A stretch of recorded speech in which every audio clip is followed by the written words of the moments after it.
Bismillahirrahmanirrahim. Assalamualaikum warahmatullahi wabarakatuh.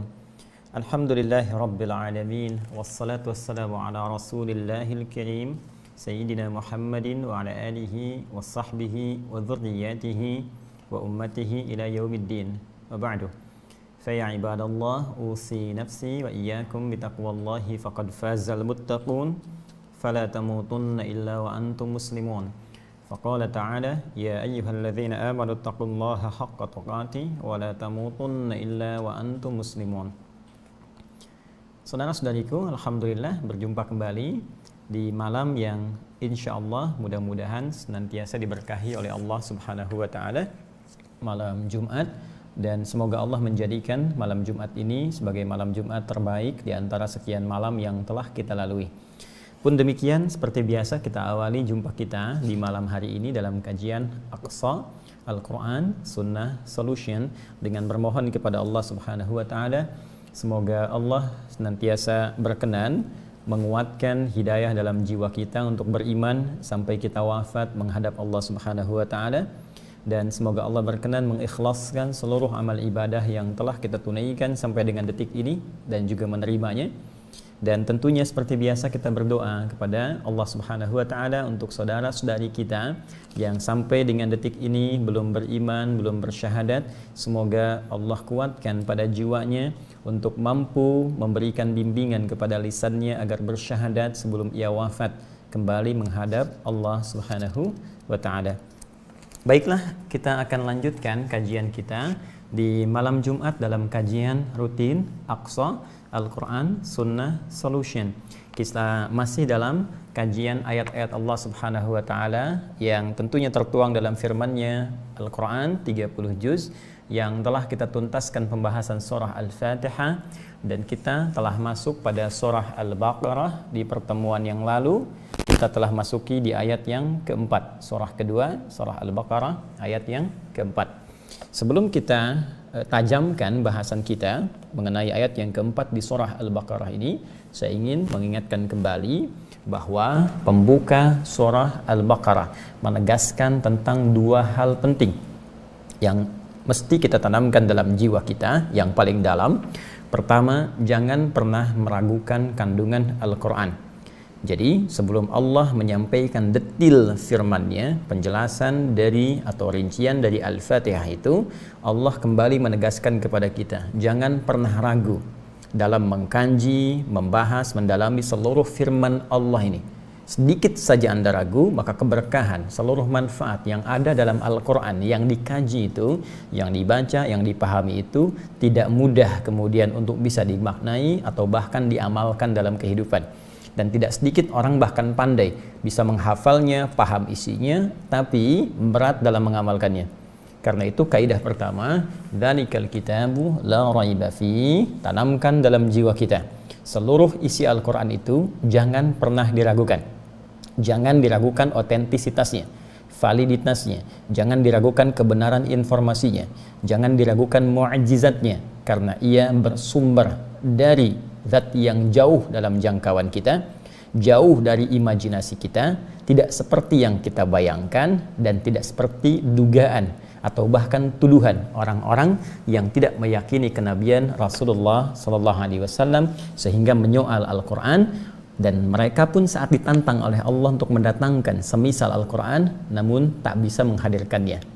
Karena itu kalau kita sudah yakin, maka Allah akan berkenan menjadikan isi Al-Quran yang kita kaji itu sebagai pedoman dalam kehidupan kita, pedoman yang memudahkan segala urusan, pedoman yang mengentaskan segala kesulitan, pedoman yang mendekatkan pada kesuksesan, pedoman yang menghadirkan kebahagiaan, pedoman yang mendekatkan pada keselamatan. Seluruh makna ini tertuang dalam satu diksi saja, disebut dengan hudan. Dan hudan ini hanya diberikan oleh Allah Subhanahu wa taala spesial khususnya bagi kalangan orang-orang muttaqin.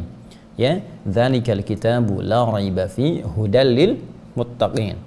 Namun dengan kasih Allah yang sangat luar biasa, sangat dalam, sangat luas, rahmannya berlaku bagi seluruh makhluknya sebelum mereka kembali kepada Allah, sehingga yang berlaku hanya rahimnya saja pada saat itu. Baik, dengan rahmannya Allah membuka semua kalangan. di antara hambanya, khususnya manusia, untuk masuk dalam golongan takwa ini. Jadi saking sayangnya Allah, tidak satupun manusia ya lolos dari peluang ini. Tidak satupun manusia yang tidak mendapatkan peluang ini. Semua, setiap insan yang pernah hidup di bumi berpeluang mendapatkan anugerah menjadi golongan takwa ini jika mereka mau mendapatinya. Lalu bagaimana caranya? Dijawab oleh Allah Subhanahu wa taala di ayat ketiga, diteruskan di ayat keempatnya. Alladzina yu'minuna bil ghaib. Maka syarat pertama kalau ingin masuk dalam golongan orang takwa yang memiliki kualifikasi tadi dan mendapatkan apresiasi yang telah disampaikan tadi. Orang takwa, orang yang mudah mendapatkan solusi dalam setiap persoalan. Rizkinya datang dari sisi yang bahkan tidak dia duga. Urusannya dimudahkan oleh Allah Subhanahu wa taala. Terangkum ini di Quran surah ke-65 di akhir ayat kedua, di awal ayat ketiga. Dan juga didekatkan pada kebahagiaan. Terangkum ini di Quran surah kedua Al-Baqarah di akhir ayat 189. Diberikan tambahan pengetahuan. Terangkum ini di Quran surah kedua di akhir ayat 282. Dan juga uraian-uraian dan limpahan anugerah lainnya. Maka syarat pertama, mesti mau beriman dulu pada Allah, walaupun saat di dunia ini belum tampak dalam pandangan kita. Nanti kalau bekalnya cukup, solehnya banyak, salahnya bisa kita tutupi, bisa kita tanggalkan, salah kita tinggalkan, soleh kita dekatkan. Ketika yang soleh sudah banyak, dibawa bekal pulang menghadap Allah, sehingga mampu kita menghadirkan kegembiraan di wajah, maka demikian dilukiskan dalam Quran surah ke-75 itu, Al-Qiyamah, di ayat 22-23. Wujuhu yawma idzin nadhirah. Pada saat itu, ada orang-orang yang wajahnya berbinar gembira, ya, dengan amal soleh yang telah ia siapkan sejak ia di dunia sebelum pulang menghadap Allah Subhanahu wa taala. Apakah kegembiraannya itu? Apa yang menjadikan ia begitu berbinar di wajahnya? Ila rabbiha nadhirah, karena pada saat itu puncak kerinduannya yang tak mampu menatap Tuhannya saat di dunia, yang tak mampu melihatnya saat berada di alam dunia ini, ketika kembali diberikan kesempatan oleh Allah untuk menatap Allah Subhanahu wa taala, tentunya dengan rahmat Allah Subhanahu wa taala. Syarat pertama, beriman. Kemudian ia membuktikan imannya, sehingga dengan pembuktian ini Allah berikan ketenangan pada jiwanya, ya, dan keselamatan saat ia kembali kepada Allah Subhanahu wa taala di akhirat nanti dari segala ancaman-ancaman keburukan. Ancaman saat hisab, ancaman saat kiamat terjadi sebelumnya, ancaman saat kemudian akan melewati sirat, ya, dan puncaknya ancaman dari neraka. Maka diberikan rasa aman, ya, karena itu akar kata aman, amina ya'manu amnan, kemudian ini berderivasi menjadi hibridah, ditambahkan hamzah di depannya menjadi amana yu'minu imanan. Ketika ia mampu beriman, maka diberikan rasa aman dalam jiwanya dan tentram saat ia kembali kepada Allah Subhanahu wa taala. Bagaimana mendapatkan ini semua? Maka ia harus mulai menenun amalan-amalan. Jadi setelah pertama dia lakukan iman kepada Allah dengan amalan hatinya, kemudian yang kedua menunaikan sholat dengan amalan fisiknya. Kita telah tuangkan penjelasan ini bahkan di 2 pekan yang lalu. Karena itu mohon izin, setiap pekan saya tidak bosan mengingatkan, orang takwa adalah orang yang senantiasa meningkatkan kuantitas dan kualitas sholatnya. Cek kembali rekaman kita di pertemuan yang lalu. Ayo, sampai hari ini bagaimana kuantitas sholat yang telah kita tunaikan? Selain yang fardu, sudah berapa banyak sholat sunnah ditunaikan? Rawatibnya, ayo, sudah berapa komplit kita kerjakan? 2 rakaat sebelum subuh, 4 rakaat sebelum zuhur itu. Ya, kalau tak mampu 4, 2 rakaat, 2 rakaat setelah zuhur. Ya, ada 4 rakaat mutlak sebelum asar itu. Kemudian lanjutkan yang rawatib, 2 rakaat setelah maghrib, 2 rakaat setelah isya. Nanti saat masuk isya setelahnya ada 2 rakaat yang rawatib. Yang mutlaknya, malam tahajudnya. Itu baru kuantitas. Kemudian kualitasnya. Mau sampai kapan sholat tidak mengerti yang dibacakan? Mau sampai kapan sholat tidak paham ruku yang dibacakan, sujud yang diungkapkan? Ya, maka kita belajar setiap pekan, pasang target saja. Ya, pasang target setiap pekan. Pekan ini saya ingin istiftah paham. Pekan depan Al-Fatihah mengerti. Pekan depannya lagi ruku mengerti. I'tidal paham sampai sujud sampai dengan salam. Jika sudah mencapai puncak dari semua itu, maka silahkan Anda nilai perbedaannya. Dengan sebelum Anda melakukannya, akan terjadi perbedaan yang sangat luar biasa jauh. Ketika lisan Anda berucap Allahu Akbar, pikiran menerjemahkan Allah Maha Besar sehingga setan tidak punya peluang mengganggu pikiran kita. Ya, sulit nanti akan terjadi ketika Anda berucap Allahu Akbar, pikiran otomatis menerjemahkan Allahu Akbar. Maka pikiran mengatakan Allah Maha Besar. Dan kita mempersempit ruang setan untuk menggoda. Karena Nabi memberi isyarat ketika Anda mulai bertakbir Allahu Akbar di hadis Abu Daud, kata Nabi, fayaqulu syaitanu, maka syaitan mulai berkata, udhkur kata, udhkur kata. Ingat ini, ingat itu. Nah, maka jangan heran kalau Anda mulai bertakbir, Anda bisa mengingat apa yang tidak ingin Anda ingat. Nanti saat sholat Isya, ya, begitu Anda takbir, Anda bisa ingat keterangan saya ini. Itu setan, bukan saya. Ya. Hati-hati. Nah, jadi itu poinnya. Kemudian hati Anda memberikan rasa, ya. Kemudian memberikan nilai. Ketika lisan berkata Allahu Akbar, pikiran menerjemahkan Allah Maha Besar, hati meresapi, merasakan. Ya Allah, aku menetapkan Engkau yang Maha Besar setiap hari ya Allah. Namun terkadang aku masih merasa besar dalam kehidupan. Sombong terhadap pasangan, merasa yang paling hebat dibandingkan dengan tetangga. Demikian seterusnya. Sehingga dengan itu ada kepasrahan pada jiwa, ada rasa taubat. Saat itulah Anda mengatakan Allahumma ba'id baini wa baina khatayaya. Ya Allah, aku merasa banyak salahnya. Aku mohon pada saat ini, jauhkan aku dengan kesalahan yang aku perbuat seperti Engkau jauhkan terhadap timur dengan barat. Atau Anda baca wajah tuh dan seterusnya. Jelas. Salat, cek. Kalau sudah bisa maksimal amalan fisik, naikkan yang ketiga, amalan harta. Baik ya? Amalan hati, amalan fisik, amalan harta. Wa mimma razaqnahum yunfiqun. Saya pun telah uraikan ini dengan panjang dan sangat lebar. Silahkan cek kembali di uraian yang lalu. Kemudian jika telah berlatih ini, ya, hati-hati, kalau sudah belajar ilmunya, maka siapkan prakteknya. Minimal dalam sebulan, ya. Minimal dalam sebulan kita punya agenda. Ini sholat, target kita begini. Saya paham dulu sampai ya tidal misal. Ya, infak dalam sebulan saya punya anggaran 100.000. Nggak apa-apa, bukan aib. Ya, sehari 1.000 misalnya atau sehari 500 rupiah, nggak apa-apa. Yang penting Anda berlatih mengamalkan dari apa yang kita pelajari. Nanti lihat hasilnya. Bagaimana Allah menepati janjinya. Ingat Quran surah ketiga ayat 9. Innallaha la yukhliful mi'ad. Allah mustahil tidak menepati janji. Ya, Allah pasti akan menepati setiap janjinya.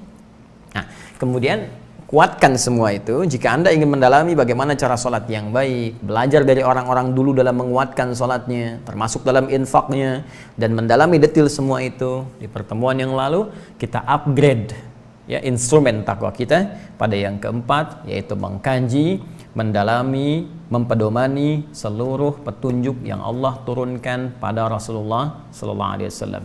Maka Allah berfirman, "Walladzina yu'minuna bima unzila ilaik."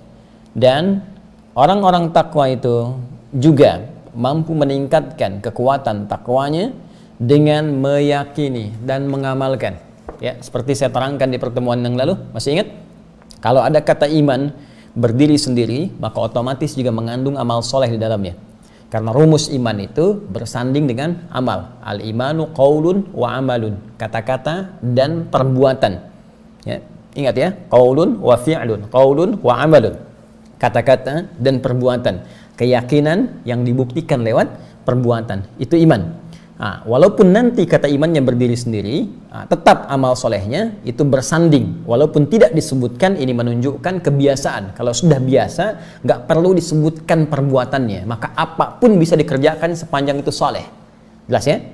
Nah, misal, latihan misalnya kita ucapkan firman Allah Subhanahu wa taala di Al-Baqarah ayat 183. Imannya disebutkan ya ayyuhalladzina amanu, amal solehnya disebutkan kutiba alaikumus syiyam, diwajibkan untuk menunaikan puasa. Iman disandingkan dengan puasa. Anda berlatih dulu yang fardu karena di sini Ramadan konteksnya. Ya, itu yang dimaksudkan Quran surah kedua di ayat 185-nya, syahrul Ramadan alladzi unzila fihil Quran. Jadi latihan pada yang wajib, latihan. Tapi kalau latihannya sudah bagus, imannya sudah kuat, ya, maka apa yang terjadi? Allahu Akbar, Senin Anda bisa puasa sunnah, Kamis Anda bisa puasa sunnah, puasa Ayyamul Bid, puasa Daud, dan seterusnya. Ya, karena itu kadang-kadang kata iman bisa menyendiri tanpa amal soleh karena sudah biasa mengerjakannya atau bisa memperbanyak amalannya. Pun demikian kalau amal solehnya disebutkan, imannya tidak disebutkan, karena otomatis dengan latihan itu maka kita terbiasa mengerjakan amalannya. Jelas sampai di sini? Sekarang walladzina yu'minuna bima unzila ilaik, dan orang-orang yang mau mengupgrade takwanya itu, maka dia akan meyakini tanpa ragu sedikit pun terhadap seluruh yang diturunkan kepadamu Muhammad sallallahu alaihi wasallam. Apa yang diturunkan kepada Rasulullah sallallahu alaihi wasallam di pertemuan lalu telah kita sampaikan, mengambil keterangan di Quran surah kedua Al-Baqarah di ayat 151. Ya. Allah memberikan anugerah kepada Rasulullah sallallahu alaihi wasallam melebihi nabi-nabi sebelumnya. Apa yang diturunkan kepada beliau? Kama arsalna fikum rasulan minkum yatlu alaikum ayatina, Al-Quran, ya, yang menjadi ayat-ayat Allah. Kemudian wa yuzakkikum wa yuallimukumul kitab. Di sini nanti ada as-sunnah, yaitu penjelasan detail dari wahyu Allah Subhanahu wa taala dalam Al-Quran, ya. As-sunnah atau al-hadis, ya. Al-hadis berupa nanti keterangannya lawan dari Al-Quran. Al-hadis, Al-Quran qadim, al-hadis jadid, bersumber dari Nabi sallallahu alaihi wasallam dan diilhamkan oleh Allah Subhanahu wa taala. Jika menjadi tuntunan kehidupan disebut dengan sunnah. Kemudian ada hikmah, ya. Wal hikmah.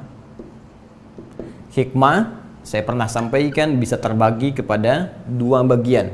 Bisa berupa akhlak, ya. Akhlak yang nanti masuk ke sini bahasan tazkiyatun nafas dari kalimat Al-Quran wa yuzakkihim, ya. Tazkiyatun nafas, jadi menyucikan jiwa. Kalau jiwanya sudah bersih, nafsunya sudah bisa ditekan, fujurnya ditekan oleh takwanya, jujur, mampu menekan dusta, ya, rendah hati, tawadhu, mampu menekan kesombongan, demikian seterusnya. Kalau mampu ditekan, nafsunya sudah bersih, maka yang keluar jiwa kebaikannya. Itu yang dimaksud Quran surah ke-91 ayat 7 sampai 10. Wa nafsin wa ma sawwaha fa'alhamaha fujuraha wa taqwaha. Qad aflaha man zakkaha. Ya, kalimatnya zakka. Jelas sampai sini? Baik. Kemudian juga hikmah berupa pengetahuan. Ya, bisa berupa ilmu, pengetahuan yang belum kita ketahui. Firman Allah, wa yu'allimukum ma lam takunu ta'lamun, dan Allah mengajarkan kepadamu, ya, supaya engkau bisa menyampaikan pada umatmu apa yang belum mereka ketahui. Jelas? Baik. Karena itulah kemudian ketika seseorang diberikan hikmah oleh Allah Subhanahu wa taala disebut sebagai pemberian yang sangat besar. Wa may yu'tal hikmata faqad utiya khairan katsira. Ini yang disampaikan pada Rasulullah sallallahu alaihi wasallam secara umum. Ya, secara umumnya. Pun penting diketahui bahwa anugerah Allah yang diberikan kepada Rasulullah SAW ini bahkan pernah spesifik dimohonkan oleh, ya, kakek moyang para nabi, Abul Anbiya, Nabi Ibrahim alaihissalam, dan juga putra beliau Ismail alaihissalam. Keduanya berdoa setelah tuntas mengerjakan misi dari Allah untuk meninggikan bangunan Ka'bah itu. Setelah selesai kemudian bangunannya, ya, pondasinya ditinggikan kembali, yang hancur di masa Nabi Nuh alaihissalam terkena banjir, ditinggikan kembali fondasinya, meninggikan rafa'a yarfa'u, ya, pondasi disebut dengan qaidah. Kalau banyak qawaid, maka direkam di Al-Quran surah kedua Al-Baqarah ayat 127. Wa idh yarfa'u Ibrahimul qawaid minal bait wa Ismail Rabbana taqabbal minna innaka antas sami'ul alim. Keduanya memohon supaya diterima amalannya itu.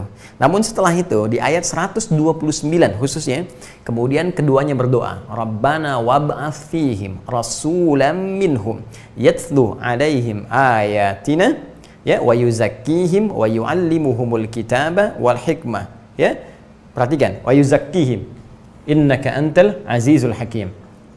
Rabbana wab'ats fihim rasulam minhum yatlu alaihim ayatika wa yu'allimuhumul kitaba wal hikmah wa yuzakkihim innaka antal azizul hakim. Itu doanya Nabi Ibrahim dan Nabi Ismail alaihi wassalam, ya, kepada Allah. Ini kurang lebih 29 sampai 30 generasi sebelum kelahiran Rasulullah sallallahu alaihi wasallam. Setiap generasi bisa sampai ribuan tahun. Ya, kalau kita urutkan, Nabi Muhammad SAW bin Abdullah bin Abdul Muttalib bin Hashim bin Abdul Manaf, ya, bin Murrah bin Qusay. Kita ulang, ya, supaya Anda sama-sama berhitung, fokus.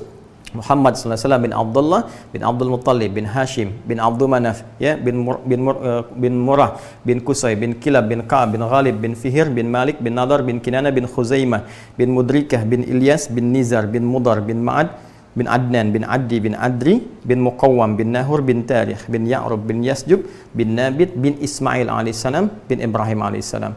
29 sampai 30. Nah, ini kalau dikalikan ribuan tahun berapa dapatnya? Nah, saya ingin tunjukkan begini, bahwa saking pentingnya misi Rasulullah SAW ini, dan saking pentingnya, istimewanya apa yang akan diturunkan Allah kepada Rasulullah, itu sampai dimintakan oleh dua nabi utama sebelum kelahiran Nabi Muhammad SAW. Ya, sebelum kelahiran Nabi Muhammad SAW itu sudah dimintakan. Ini Al-Quran, As-Sunnah, hikmah dengan isi akhlak dan ada pengetahuan. Baik, dari sini kemarin telah kita uraikan bagaimana kita berinteraksi dengan Al-Quran. Ada bacaan, qiraah, ada tilawah, pendalaman, ada juga kemudian tahfidz, hafalan. Nah, hari ini kita coba akan dalamkan ya dengan memberikan beberapa contoh referensi untuk bagaimana mengkaji Al-Quran ini supaya benar diamalkan dalam kehidupan. Baik, untuk bacaan teman-teman telah umum ya. Ini barangkali karena pembuka bacaan itu sifatnya menggunakan referensi tajwid, Anda bisa belajar. Sekarang banyak di YouTube bahkan ya yang tayangan langsung mengajarkan tentang tajwid, ada tahsin dan sebagainya. Tapi ingat, itu pengantar. Itu pembuka supaya kita bisa baca dengan benar. Karena bahkan dalam tulisan manapun dengan bahasa apapun, bahasa Inggris ya, misal atau katakana, hiragana, kanji misalnya ya Jepang ataupun kanjinya Cina misalnya atau bahasa yang lain secara umum, mustahil Anda mengetahui informasinya kalau tidak bisa membacanya kan? Jadi yang dilakukan pertama kali itu sudah pasti belajar membaca dulu, belajar grammar dulu, belajar qaid dulu, setelah paham baru kemudian mengkaji isinya. Jadi ilmu tajwid, tahsin itu membantu kita untuk bisa membaca dengan baik dan benar. Dengan bacaan yang benar itu diarahkan untuk memahami isi. Jadi jangan cukupkan di situ. Tujuan Al-Quran itu bagus dibaca dengan baik, benar, dengan indah, tapi bukan kita fokus di dalam itu sehingga lupa dengan kajiannya. Ya, yang harus kita lakukan adalah semua itu jadikan sebagai kunci, wasilah untuk memahami isi. Jangan sampai ada di antara kawan-kawan bagus, ya, ikut qiraat misalnya, mendalami tentang qiraat bagus, tapi jangan sampai kemudian fokusnya mohon izin ya, hanya terlibat di lomba saja misalnya, hanya terlibat di bacaan, tapi nggak pernah mendalami untuk keisi. Benar, kalau dibaca ada pahala, tapi nanti pedoman ini tidak teraktualisasikan dalam kehidupan kita. Jadi kunci pertamanya, baca, baguskan bacaan, supaya enak didengar, khusyuk saat dibacakan, lalu jadikan itu sebagai kunci untuk memahami. Sehingga ketika dibacakan dengan pemahaman itu, selain kekhusyuan tiba, amalan pun bisa senafas dengan apa yang diinginkan oleh Al-Quran. Baik, sekarang saya ingin tunjukkan beberapa referensi sebagai contoh. Ini umum ya, secara umum dulu. Nanti teman-teman bisa juga menggunakan beberapa yang sudah ada, termasuk terjemahan bahasa Indonesia. Saya ambil contoh begini, nanti rasanya akan beda. Anda baca Al-Quran, sudah bagus bacaan. Kemudian mulai berpindah kepada tilawah, memahami. Ya, tilawah ini bisa dua. Bisa menggunakan mushaf terjemahan. Ada mushaf, ada terjemahnya. Maka ini tahap pertama yang dasar untuk mengerti makna secara umum. Tapi ingat, terjemah bukan tafsir. Ingat ya, bukan tafsir, tapi makna umum dari ayat yang ingin disampaikan. Ya, karena sifatnya umum, maka dia belum detil. Karena itu jangan menyimpulkan kalau paham terjemah, ya, tahu terjemah, itu paham isi Quran, belum tentu. Jelas ya? Apalagi sampai memberi fatwa misalnya. Hati-hati ya. Jadi kalau baru terjemah, itu baru mengerti secara umum. Oh ini loh yang ingin disampaikan, umumnya seperti ini. Lalu bagaimana kita ingin mengetahui kedalamannya? Maka kedalaman itu bisa dilacak lewat penjelasan secara terperinci, detil. Penjelasan secara terperinci, detil dalam bahasa Arab disebut dengan tafsir namanya. Ya, apa namanya? Tafsir. Maka muncullah kitab-kitab tafsir. Contoh, ini saya bawakan misalnya yang saya baca At-Tafsir Al-Wasit ya del Quranil Karim. Kalau yang ini sifatnya modern, ya yang kontemporer. karena kami mengaji langsung ke syekhnya, penulisnya, ya, Syekh Muhammad Sayyid Tantawi, Syekhul Azhar, yang sebelumnya, ya, sebelum Syekh Ahmad Tayyib itu Syekh Muhammad Sayyid Tantawi. Ini saya belajar juga di Bu'ath dengan beliau, kemudian juga ke Iskandaria, ikut talaqi tafsir beliau, dan pulang saya dapat hadiah kitab ini. Jadi saya berani membacakan, ya, bukan maksud mengajarkan, berani membacakan isinya karena pernah belajar dengan penulisnya. Kemudian misalnya kita juga bisa ingin ambil spesifik, kalau ingin yang hukum-hukum saja, ya, saya pengen yang ayat-ayat terkait hukum, ya, sekitar 300-an ayat, ya, apa hukumnya misalnya tentang puasa. Ya, saya ingin belajar hukum tentang spesifik sholat, hukum tentang bisnis, ya, semua hukum yang terkandung dalam Al-Quran. Ya, Anda misalnya, saya beri contoh, ini kitab, ada Rawa'i'ul Bayan fi Tafsiri Ayatil Ahkam, karya Syekh Muhammad Ali As-Sabuni. Ya. Ini Rawa'i'ul Bayan fi Tafsiri Ayatil Ahkam. Ini termasuk baik lah, ya. Ya, selain nanti ada lagi kitab-kitab lain yang lebih besar lagi, ya, lebih spesifik lagi, lebih banyak, tapi ini rangkuman yang sangat baik. Ya, saya belajar ini sampai khatam 4 kali, ya, 4 kali ini kitab. Jadi kita belajar dengan beberapa guru. Nah, ini menariknya menurut kami ini cukup bagus lah. Jadi menjelaskan tentang bahasanya, kemudian menjelaskan tentang pendapat-pendapat ulama dalam setiap ayat, semua ulama madzhab dibahas. Kemudian diberikan keterangan dalilnya. Jadi kalau madzhab Hanafi dalilnya apa? Kemudian madzhab Maliki dalilnya apa? Syafi'i dalilnya apa? Ya, Hambali dalilnya apa? Kemudian setelah itu dipadukan, ya, muqaranah, dibandingkan keseluruhannya, nanti ada tarjih dan kesimpulan. Nah, ini cukup baik. Ya, nanti bisa juga menggali beberapa kitab yang lain, banyak turunan-turunannya, termasuk kitab-kitab klasik, tafsir Ibnu Katsir, ya, ada misalnya Al-Bahrul Muhit, ada lagi misalnya Ruhul Ma'ani, ada lagi yang Mafatihul Ghaib, ya, Ibnu Jarir At-Tabari dan lain-lain misalnya, itu bisa kita kaji. Kemudian ini ada lagi yang tafsir ilmi, ya, tafsir ilmi ini spesifik di bidang ilmiah. Ya, ini tafsir Al-Jawahir karya Syekh Tantawi, ya, Tantawi Al-Jauhari. Jadi ini teman-teman sekalian tafsir yang memuat tentang ayat-ayat ilmiah dalam Al-Qur'an. Ya, disertai dengan gambar, ini seperti ini, tuh. Ya. Jadi kalau teman-teman menemukan ayat bahas tentang mata misalnya, ya, ayat tentang mata, walahum a'yunun la yubsiruna biha. Ya, mereka punya mata tapi tak melihat bisa dengan mata itu. Nah, nanti di sini langsung digambarkan dengan matanya. Ya, ada gambar mata, dianalisis, ini kemana, ini pupilnya, ini retinanya, ini macam-macamnya, fungsinya apa kaitan mata fisik dengan mata batin, kemudian bagaimana pengaruh hati memberikan dorongan kepada mata dan sebagainya. Ini menarik, ya, kitabnya. Nah, Ustadz, bagaimana? Saya kan belum punya kemampuan baca bahasa Arab. Ya, cari terjemahan. Gampang kan? Terjemahan, atau sekarang kalau nggak sempet juga, sekarang banyak. Anda tinggal klik misalnya, ya, ada di media sosial, ya, sekarang pakai YouTube, pakai macam-macam, tinggal klik, keluar kajian tafsir, Anda bisa dengarkan. Ya, tapi tentunya dari ulama-ulama yang terpercaya, thiqah namanya. Ya, kalau Anda ingin singkat-singkat, ini ada asbabun nuzul. Ya, sebab turunnya ayat atau surah, ya, seperti ini. Seperti kemarin saya terangkan tentang at-takatsur, ya. Nah, ternyata kan bisa terjadi di masa kekinian, ya. Terus ayat-ayat lain ini ada sebab-sebab yang boleh jadi menginspirasi kehidupan kita. Ada sebab ketika seorang tobat tiba-tiba turun ayat menyanjung dia, ya kan? Ada tiba-tiba orang berpaling, ada ancaman Allah turun, dijelaskan kepada kita supaya dengan itu menjadi inspirasi. Oh, ternyata semua orang itu berpeluang bisa jadi orang soleh walaupun dulu pernah banyak salah. Nah, ini manfaat dari belajar al-asbab an-nuzul. Nah, ini kurang lebih teman-teman sekalian, maksud saya ketika kita ingin meyakini apa yang diturunkan oleh Allah kepada Rasulullah, bagus. Kita yakin Al-Quran itu wahyu. Kita yakin Al-Quran mu'jizat Nabi Muhammad SAW.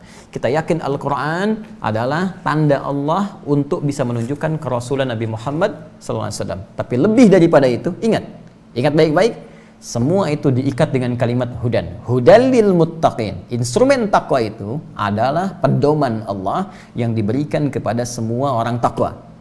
Karena itu ditegaskan oleh Allah langsung dalam Quran surah kedua Al-Baqarah ayat 185. Ketika Allah menurunkan Al-Quran di bulan Ramadan, kalimat hudannya bersanding dengan penurunan itu. Ya, perhatikan kalimatnya. Syahrul Ramadan alladzi unzila fihil Quran hudal linnas. Di bulan Ramadan yang mulia itu, yang engkau puasa itu, diturunkan Al-Quran, apa tujuannya? Hudan, sebagai petunjuk linnas bagi semua umat manusia yang ingin mengambil petunjuk dari Al-Quran itu. Ya, jadi ditawaran. Tapi bagi orang takwa itu dipaksa, dalam tanda petik dipaksa ia untuk mengambil petunjuk itu, saking sayangnya Allah kepadanya. Ya, jadi ingat cara membacanya begini. Ya, paksaan Allah kepada kita untuk berinteraksi dengan Al-Quran bukan beban, tapi untuk kebaikan kita, saking sayangnya Allah. Karena ini pusat kebahagiaan, ya, pusat kesuksesan, pusat ketenangan, solusi dari setiap persoalan. Ini semua hidup kita ada di sini. Jalannya ada di sini. Masalahnya disampaikan, solusinya diterangkan, jalan keluarnya ada, lengkap semua. Ya. Jadi kita dipaksa itu dalam tanda petik, sebetulnya bukan paksaan dalam kondisi memberikan beban, bukan. Tapi lebih kepada dorongan supaya kita mendapatkan semua keringanan hidup di dunia, sampai kita mendapatkan kebahagiaan sejati ketika kembali kepada Allah Subhanahu wa ta'ala. Karena itu bagi orang takwa, walladzina yu'minuna bima unzila ilaik, yakin dan mengamalkan isi Al-Quran adalah bagian dari instrumen takwa tertinggi yang diberikan oleh Allah kepada orang-orang takwa. Jelas? Baik, ini terkait dengan Al-Quran. Nah, kemudian Nabi Muhammad SAW juga diberikan oleh Allah Subhanahu wa ta'ala tugas kerasulannya untuk menjelaskan kandungan Al-Quran. Wah, ada bertanya, Ustaz, bagaimana ini harus dijelaskan? Kenapa nggak semua jelas-jelasnya di Al-Quran? Teman-teman, begini, ini petunjuk umum yang sudah tercantum saja, ya, itu bagi kita. Anda kebayang nggak kalau dijelaskan semua teknisnya? Seperti apa besaran Al-Quran itu? Seperti apa tebalnya? Ini baru cara berpikir pertama, ya. Jadi ketika semua disebutkan, cara bangun tidur sampai dengan tidur lagi, dirinci dalam Al-Quran. Begini cara bangunnya, duduk dulu, jangan langsung berdiri, usap mata, hilangkan bekas ngantuknya. Kemudian baca akhir ayat surah Ali Imran, ya, 10 ayat terakhir. Kemudian baca doa, terus sampai bangun tidur lagi. Diterangkan rincian, sampai alam kubur, sampai kiamat. Anda kebayang nggak berapa tebalnya tuh Quran? Lalu Allah berikan cara yang paling mudah, ya. Dalam Al-Quran yang kemudian dituangkan, dituliskan dalam bentuk mushaf, itu mudah untuk dihafalkannya, kemana-mana dibawa gampang, ya, spiritnya ada di situ, umumnya tertenun di situ, ya, kita ketahui, lalu dijelaskan oleh Nabi supaya ringan kita mengamalkannya. Ya, dengan penjelasan ini tak harus kita menghafalkannya, cukup kita mengamalkannya, maka senafas kita dengan penjelasan Al-Quran. Maka hikmahnya Nabi Muhammad ditugaskan oleh Allah untuk menerangkan isi Al-Quran, salah satunya memberi kemudahan bagi kita untuk mengamalkan semua petunjuk Allah itu. Cukup secara umum disampaikan dalam Al-Quran, yang perlu detil didetilkan, seperti konsep ketuhanan, ya, detil dalam Al-Quran, supaya tidak ada peluang bagi kita untuk memberikan penafsiran-penafsiran liar. Nggak ada multitafsir terhadap keesaan Allah Subhanahu wa ta'ala. Qul huwallahu ahad, jelas. Allahus samad, lam yalid wa lam yulad wa lam yakul lahu kufuwan ahad, jelas. Tuntas. Ya, khususnya ayat-ayat Makkiyah itu. Ya, surah-surah Makkiyah tuntas dijelaskan. 20 surah Madaniyah, 12 ikhtilaf, sisanya kemudian ya 82-nya itu Makkiyah. Atau kalau kita ingin sambungkan dengan yang 12 tadi, 90 kemudian 4-nya misalnya Makkiyah, maka jelas termnya menunjukkan salah satunya gambaran tentang tauhid. Spesifik. Ya, tapi tentang hukum, tentang akhlak, tentang turunan-turunan sifat dan sikap, ya, dijelaskan oleh Nabi SAW supaya memudahkan jalan kehidupan kita. Penjelasan Nabi itu disebut dengan hadis, ya, segala yang dinisbatkan kepada Rasulullah Sallallahu Alaihi Wasallam, ya, ma nusiba atau ma usnida ila an-nabi Sallallahu Alaihi Wasallam min qaulin au fi'lin au taqririn, ya, dari perkataan beliau berupa penjelasan firman Allah Subhanahu wa ta'ala dalam Al-Quran, au fi'lin atau perbuatan beliau yang menerangkan, ya, firman Allah Subhanahu wa ta'ala di Al-Quran. Contoh, Allah mengatakan di Al-Quran, wa aqimus shalah, Al-Baqarah ayat 43, tunaikan salat. Bagaimana cara menunaikannya? Maka dijelaskan oleh beliau lewat perbuatan beliau, ya. Engkau berwudu dulu, ya, ayat wudu ada, Quran surah ke-5 ayat ke-6 ada, tapi detailnya bagaimana? Nabi mencontohkan sampai dengan airnya, jenisnya, bagaimana caranya, lalu menghadap kiblat, lalu mulai bertakbir sampai dengan salam, dijelaskan. Ya, itu hadis beliau. Atau takrir, ketetapan Rasulullah Sallallahu Alaihi Wasallam. Ya, au min sifatin khuluqiyatin au khilqiyatin, atau sifat dan sikap beliau yang tampak pada beliau. Semuanya tuntunan. Ya, jalannya bagaimana, nengoknya bagaimana, sampai dari tidurnya sampai dengan bangun tidur kembali. Nah, itu berupa hadis-hadis Rasulullah SAW, dan semua itu pun yang Allah berikan petunjuk. Ingat kaidahnya di surah An-Najm, wa ma yantiqu 'anil hawa in huwa illa wahyu yuha, dan tidaklah Rasulullah berucap, memberikan statement berasal dari nafsunya, keinginan pribadinya, namun semua itu berdasar petunjuk Allah Subhanahu wa ta'ala. Jadi hadis pun hakikatnya adalah petunjuk Allah yang memudahkan umat Nabi Muhammad SAW untuk mengamalkan semua pedoman yang tercantum dalam Al-Quran. Ketika hadis itu menjadi jalan kehidupan, maka bahasanya diungkapkan dengan nama sunnah. Ya, dari sanna ya sunnu sunnatan. Ya, sunnah itu asal katanya jalan yang ditempuh. Ya, pedoman yang diikuti. Ketika diikuti jadi pedoman, jadi jalan, maka disebut dengan apa? Sunnah. Maka ada kalimat Nabi, an-nikahu sunnati faman raghiba an sunnati falaysa minni. Nikah itu termasuk cara hidupku. Ya, jalan kehidupanku, pedomanku. Maka kalau ada orang anti nikah, ya, bukan belum mampu nikah tapi menolak syariat nikah, maka falaysa minni, dia bukan golonganku. Ya. Jadi ini bukan artinya belum mampu nikah, bukan. Ya, jadi para jomblo nggak usah khawatir. Ini maksudnya yang menolak, ya, menolak syariat nikah. Nah, itu bukan golongan Nabi, kata Nabi. Ya, kenapa? Karena nikah bagian dari jalan hidup Nabi, dari pedoman kehidupan. Ya, saya ingin katakan begini. Jadi kalau Anda menemukan istilah Al-Quran Sunnah, Al-Quran Sunnah, jadi maksudnya ini pedoman hidup yang rinciannya diterangkan lewat hadis, kemudian menjadi jalan kehidupan yang diikuti, maka dirangkum dengan Al-Quran dan Sunnah. Jelas? Nah, tapi sekarang bagaimana memahami sunnah? Kita kan nggak pernah berjumpa dengan Rasulullah. Tidak semasa. Jangankan semasa, mimpi pun belum tentu bertemu dengan Rasulullah. Sekarang bagaimana bisa belajar sunnah? Saya mau ngamalkan Al-Quran dan sunnah. Apa Anda langsung ketemu Nabi? Belum tentu kan? Nah, maka dari itu kita mesti belajar dari referensi-referensi yang tersambung kepada Rasulullah SAW sehingga mengetahui sunnahnya. Bagaimana caranya? Dan seperti apa mempraktekannya? Itu nanti kita akan bahas setelah menunaikan salat Isya berjamaah. Sekarang sudah masuk waktu Isya, kita jeda sejenak. Ba'da Isya nanti kita teruskan, ya, pada bagian yang kedua, yaitu meyakini dan mengamalkan petunjuk Allah lewat Nabi berupa sunnah. Baik, sudah tiba adzan Isya, kita jeda. Subhanakallahumma bihamdika asyhadu an la ilaha illa anta astaghfiruka wa atubu ilaik. Assalamualaikum warahmatullahi wabarakatuh. Allahu akbar.